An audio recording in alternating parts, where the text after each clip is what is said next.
사람이 죄가 뭔지 알려면은 적어도 나이가 5살 정도는 되어야 알 것입니다. 그렇다면 유아들은 어떻게 되는가? 죄를 알지 못하고 아주 어릴 때 죽은 유아들은 구원이 어떻게 되는가? 이 문제는 참 어렵습니다. 대표적으로 3가지 학설이 있습니다.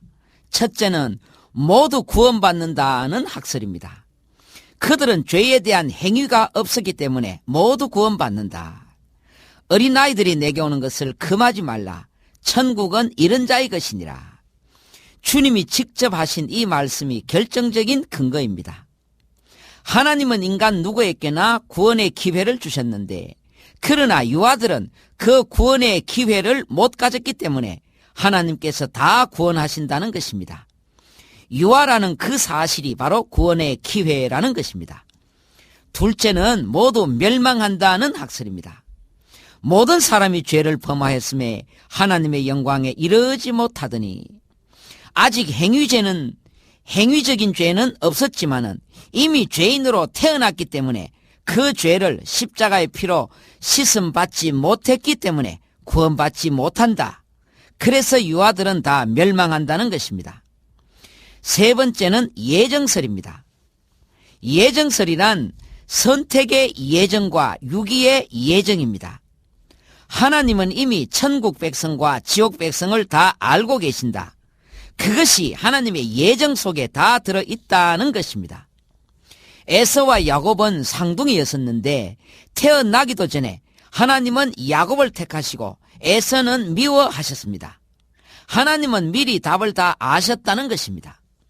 유아들이 아직은 선과 악의 구별이 없지만은 하나님은 모든 것을 미리 다 아시고 그 가운데 선택된 예정된 유아들만 구원받는다는 것입니다. 이 3가지 학설들은 모두가 강력한 성경적 근거들을 가진 강력한 학설들입니다. 우리가 섣불리 단정할 수 없는 심오한 것들입니다. 자, 그럼 구원받지 못하고 죽은 자들은 내세에서 구원받을 기회가 있는가? 구원의 제2의 기회가 또 있는가? 성경의 대답은 단연코 NO, 없다는 것입니다. 누가복음 16장에 부자와 거지 나사로 비유에도 부자는 제2의 기회를 달라고 부르짖지 않았습니다. 부자 자신도 제2의 기회가 없다는 것을 너무도 당연히 알았던 것 같습니다. 한 번 죽는 것은 사람에게 정하신 것이요 그 후에는 심판이 있으리니 한 번 죽고 난 다음에는 제2의 기회가 있는 것이 아니라 심판이 기다리고 있습니다. 많은 성도들이 구원의 제2회 기회를 은근히 바라고 있습니다. 빨리 그 마음을 버려야 됩니다. 만약에 구원의 제2의 기회가 있다면 거의 대부분의 사람들은 이 땅에서 죄짓고 삽니다. 2번째 기회를 노립니다. 그것이 인간의 본성입니다. 사람들의 이 심리를 이용한 것이 바로 연옥설입니다. 이 땅에서 죄짓고 마음대로 살아도 괜찮다. 연옥에 가 있으면은 자식들이 헌금을 많이 해서 천국 갈 수 있다는 것입니다. 사람들은 여러 번 하는 것에 아주 익숙해져 있습니다. 야구는 9회전까지 하고 축구도 전반전 후반전이 있고 씨름도 3-3판 해서 승자를 가리고 그래서 처음에는 져도 다음 기회가 있으니까 그때 잘하면은 이길 수가 있습니다. 여기에 익숙한 사람들이 구원에도 이것을 노리는 것입니다. 이 땅에서는 내가 할 짓 안 할 짓 방탕하게 살아도 제2의 기회에서 구원받을 수 있으면은 꼭 먹고 알 먹고 얼마나 좋냐는 것입니다. 빨리 이 못된 마음을 버려야 됩니다. 구원에서 제2의 기회는 절대로 없습니다. 죽음도 한 번, 심판도 한 번, 구원의 기회도 단 한 번입니다. 보라, 지금은 은혜 받을 만한 때예요. 보라, 지금은 구원의 날이로다. 구원의 날은 어느 미래의 날이 아니라 지금입니다. 신랑이 왔을 때 슬기로운 5처녀는 미리 준비하고 있었습니다. 지금 기름을 가지고 있었습니다. 그러나 미련한 5명은 2번째 기회를 노렸습니다. 그러나 그것은 전혀 효과가 없었습니다. 학생들을 지도해 보면은 많은 학생들이 제2의 기회에 관심이 많습니다. 그런 질문도 해요. 그런데 그 저희가 뭐겠습니까? 그 본심이 무엇이겠습니까? 내가 잘 믿으려고 애썼지만은 혹 그게 잘 안 되어서 제2의 기회를 정말로 선용하려는 그런 마음이 아닙니다. 모두가 인간의 못된 본심에서 나오는 것입니다. 제2의 기회가 있다면은 이 땅에서는 흥청망청 살아보자는 것입니다. 하나님이 그 마음을 모르시겠습니까? 구원의 기회는 이렇게 단 한 번입니다. 자, 우리 다시 예수님 재림에 대해서 몇 가지를 더 살펴보십시다. 초림과 재림. 초림은 처음 오신 것, 크리스마스이고, 재림은 다시 두 번째 다시 오시는 것입니다. 첫째로 누가 다시 오시는가? 예수님, 그분이 다시 오십니다. 예수님은 초림하실 때 그때 인간의 육을 취하셨습니다. 그때 한번 취하신 육은 지금도 그대로 가지고 계십니다. 물론 부활하실 때 변화된 육이기는 하지만은 이 땅에 33년 계실 때 그대로 그 육입니다. 그 육이 변했겠습니까? 안 변했겠습니까? 안 변했습니다. 지금도 33세 때의 바로 그 모습 늙지 않았습니다. 그 육을 가지신 그분이 바로 그 육을 가지고 다시 오십니다. 그 발은 그 옛날 갈릴리 호숫가를 거니시던 바로 그 발이고, 그 손은 그 옛날 보리떡 5개로 5,000명을 먹이시고 봉사의 눈을 뜨게 하셨던 바로 그 손입니다. 십자가에 못 박히신 바로 그 손, 흉터가 그대로 남아있는 바로 그 손입니다. 그때 그 육을 그대로 가지고 계셨다가 그대로 가지고 오십니다. 예수님은 하나님이신데 인간의 육을 취하셨습니다. 그래서 사람이 되셨어요. 사람으로서 사람의 이름을 가지셨는데 그 이름이 예수입니다. 지금도 그분은 사람으로서의 육을 그대로 가지고 계시기 때문에 이름이 그대로 예수입니다. 누가 다시 재림하시는가? 예수 그분이 다시 오십니다. 만약에 승천하셔서 육을 벗어 던져버렸다면 예수라는 이름도 없겠지요. 그러나 예수께서 다시 오십니다.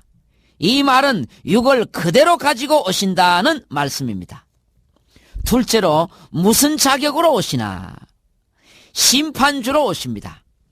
초림과 재림은 오시는 목적이 완전히 다릅니다. 초림 때는 구원주로 오셨습니다.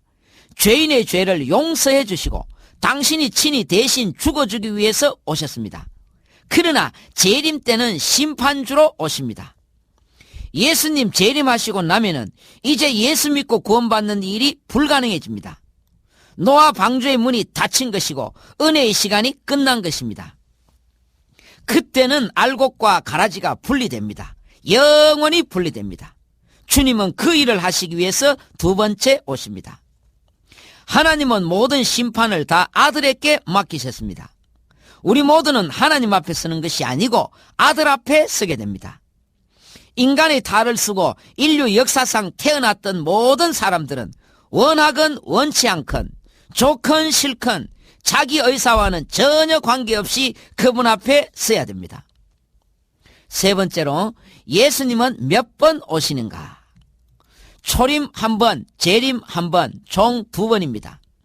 예수님 재림하실 때 성도는 마중을 나가는데 공중, 구름 속으로 마중을 나갑니다. 그때 어떤 신비한 힘에 이끌려 공중으로 끌려 올라가는데 그것을 휴거라 합니다. 너희 가운데 하늘로 올리우신 이 예수는 하늘로 가심을 본 그대로 오시리라. 그러면 언제 다시 오시는가? 그 날과 그 때는 아무도 모르고 오직 아버지만 아십니다. 이 때를 알려고 하면은 안 됩니다. 너희의 알 바 아니오. 이 때는 하나님이 감추어 두신 것입니다. 하나님이 감추어 두시고 하나님만이 아시는 것을 알려고 하면은 그때 사탄이 역사하는 것입니다. 학생이 시험 칠 때 시험 공부는 안 하고 무슨 문제가 나오겠나 이것을 알려고 하면은 안 됩니다. 그것은 배우는 학생으로서의 기본 자세가 아닙니다. 학생은 그저 열심히 공부만 하면 되는 것입니다. 예수님 재림을 특별하게 맞이하려고 하면은 안 됩니다. 평범한 하루 일과 속에서 재림을 맞이해야 합니다. 그 밤에 두 남자가 한 자리에 누워 있음에 하나는 데려감을 당하고 하나는 버려둠을 당할 것이요.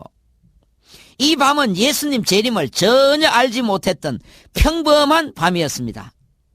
예수님 재림을 조금이라도 눈치챘더라면 누가 잠잤겠습니까? 흰옷 입고 옥상에 올라가서 줄 서 있었지. 두 여자가 함께 매를 갈고 있음에 하나는 데려감을 당하고 하나는 버려둠을 당할 것이니라. 매를 간다는 말은 식사 시간입니다. 재림을 조금이라도 눈치챘더라면 그때 밥 먹어서 뭘 하겠습니까? 이렇게 예수님 재림을 기다리는 우리의 자세는 평범함입니다. 어제와 똑같은 평범한 하루 생활 속에서 주님을 맞아야 합니다. 학생들은 학교에서 열심히 공부하고, 직장인들은 회사에서 열심히 일하시고, 가정주부는 열심히 빨래하고 청소하는 그 평범한 어느 날에 주님이 오십니다. 예수님은 그럼 어디서 다시 오시는가? 예수님은 육을 가지고 승천하셔서 그 육이 하나님 우편에 앉아 계십니다. 예수님의 몸이 천국에 이르렀을 때 그의 몸은 천국 전역에 퍼지거나 편재하는 상태가 아니었습니다. 신성으로서 예수님은 천국에 두루 계시지만은 인성으로서 예수님은 천국에 제한된 한 장소, 하나님 우편에 앉아 계십니다. 그 장소에서 재림하십니다. 저리로서 산자와 죽은 자를 심판하러 오시리라. 저리로서, 저리란 말은 거기에서부터, 즉 앉아 계신 하나님 우편에서, 거기에서 몸이 벌떡 일어나서 재림하신다는 말씀입니다. 그럼 어떻게 재림하시는가? 예수님은 갑작스럽게 도적같이 오십니다. 그것은 생각지 않은 때 일어나는 돌발적인 사건입니다. 번개가 하늘 이 끝에서 저 끝으로 번쩍임같이 눈 깜짝할 사이에 일어납니다. 초림은 낮고 겸손하게 오셨지만은 재림은 영광 중에 오십니다. 하나님의 나팔 소리 천지 진동하면서 불꽃 중에 오십니다.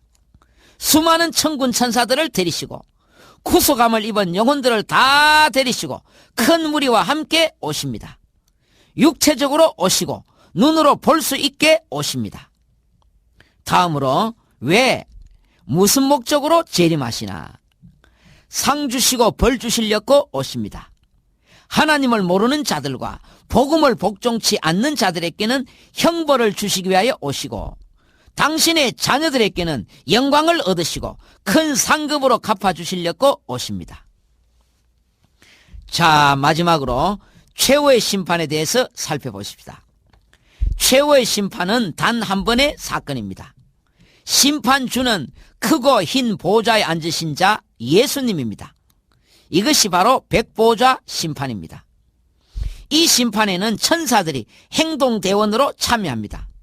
악인은 단으로 묶어 불못에 던지우고 의인은 천국 곳간에 들어갑니다. 누가 심판받는가? 먼저는 타락한 모든 천사들이 심판받습니다. 다음으로 모든 불신자들이 심판받습니다. 그러나 신자는 이 심판에서 제외됩니다. 영생을 얻었고 심판에 이르지 아니하나니 주님이 이미 대신의 심판을 받으셨기 때문입니다. 왜 최후 심판은 반드시 있어야 하는가? 예수님은 불법재판으로 십자형을 받으셨습니다. 그러므로 이 판결은 반드시 번복되어야 합니다. 심판주가 되시는 그분이 도리어 죄인들의 손에 심판을 받았으니 다시 최후 심판으로 하나님의 공의가 세워져야 하는 것입니다. 무슨 표준으로 심판받습니까? 착하게 살았나 안 살았나 그게 아닙니다. 예수 믿었나 안 믿었나 오직 이것으로 심판받고 천국과 지옥으로 갈라집니다. 이 최후 심판으로 모든 인생들은 오직 두 부류로 갈라지고 영원한 분리가 이루어집니다. 믿음으로 늘 세상을 이기시고 은혜로운 날 되십시오.